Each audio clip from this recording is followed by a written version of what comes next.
Hello guys, in this video, I will show you how to connect Cursor to N8N step by step. So step 1, open your Cursor account and locate your API key. Cursor is often used for intelligent data workflows, so make sure that you are using the developer version of or an API enabled tier. Step 2, log into your N8N and create a new workflow. Step 3, click the plus button and search for the HTTP request node. Since N8N doesn't have a built-in Cursor node yet, we'll connect via API. Step 4.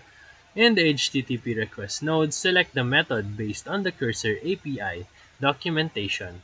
It is usually POST for sending queries or instructions. Step 5. Enter the Cursor API endpoint URL and include headers like authorization:bearer and your API key, and content/type:"application/JSON". Step 6. In the body section, write your JSON payload according to Cursor's API format. This could be prompts, data, or automation instructions depending on the use case. Step 7. Click the execute node and check the response, and you should see the data returned from Cursor in the output panel.